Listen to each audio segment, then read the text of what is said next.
Green Theory menurut John Barry adalah kritik terhadap modernitas dan industrialisasi yang merusak lingkungan. Adanya partisipasi demokratis ialah masyarakat harus dilibatkan dalam pengambilan keputusan terkait lingkungan.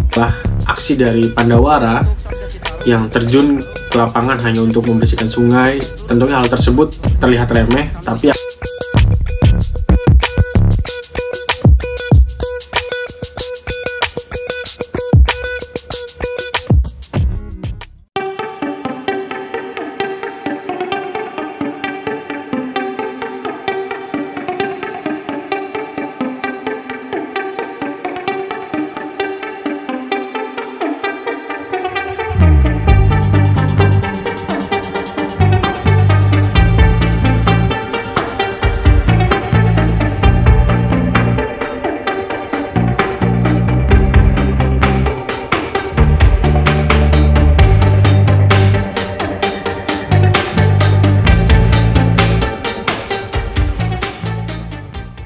Assalamualaikum warahmatullahi wabarakatuh. Perkenalkan, nama saya Raden Arkan Abdul Syarif dengan NIM 072111333062. Bumi kita sedang tidak baik-baik saja. Kerusakan lingkungan terjadi di mana-mana, mengancam kehidupan manusia dan makhluk hidup lainnya. Saatnya kita melihat permasalahan ini dari sudut pandang yang berbeda, yaitu melalui kacamata Green Theory. Green Theory atau teori hijau adalah perspektif yang menempatkan isu lingkungan sebagai pusat perhatian dalam politik. Teori ini lahir dari keprihatinan yang mendalam terhadap kerusakan lingkungan yang semakin parah. Beberapa ahli mendefinisikan Green Theory ialah sebagai berikut. Yang pertama adalah John Barry.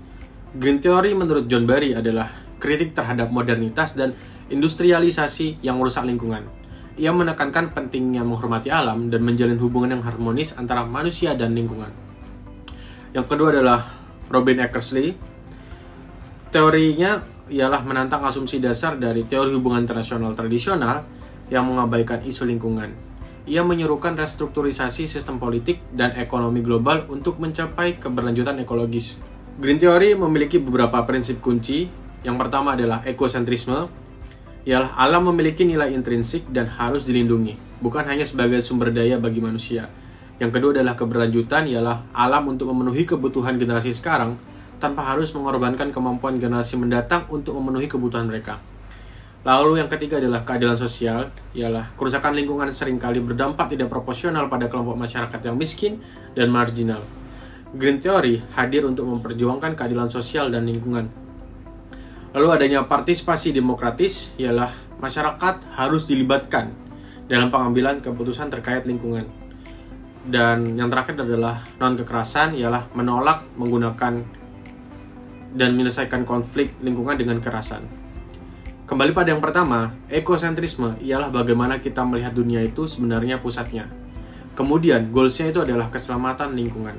Sementara kalau antroposentrisme itu adalah pusat dan juga goals-nya itu adalah manusia sendiri. Ketika kita membangun sesuatu, tujuannya berarti ialah bukan untuk keselamatan lingkungan. Robin Exercise, dia merupakan pencetus dari ekosentrisme, yaitu sebuah penolakan kepada pandangan antroposentris yang hanya menempatkan nilai moral atau manusia menuju sebuah pandangan yang juga menempatkan nilai independen atas ekosistem dan semua makhluk hidup. Lalu, bagaimana realita Green Theory di Indonesia? Sayangnya, Indonesia masih banyak menghadapi tantangan dalam menerapkan Green Theory. Deforestasi adalah penebangan hutan yang masif dan menyebabkan hilangnya habitat satwa, kerusakan ekosistem, dan bencana alam seperti longsor, banjir, dan sebagainya. Yang kedua adalah polusi. Polusi udara, air, dan tanah sering terjadi di Indonesia. Hal itu tentunya mengancam kesehatan masyarakat dan kelestarian lingkungan. Lalu ada eksploitasi sumber daya alam. Pengelolaan sumber daya alam yang tidak berkelanjutan menimbulkan kerusakan lingkungan dan konflik sosial. Lalu ada lemahnya penegakan hukum. Hukum akan lingkungan seringkali tidak ditegakkan dengan tegas, membuat para pelaku perusak lingkungan tidak jera. Salah satu contoh kasus yang memperhatikan adalah pencemaran sungai di Jawa Barat. Limbah industri dan rumah tangga mencemari sungai yang menjadi sumber air bagi jutaan penduduk. Hal ini menimbulkan dampak serius bagi kesehatan, ekonomi, dan ekosistem sungai.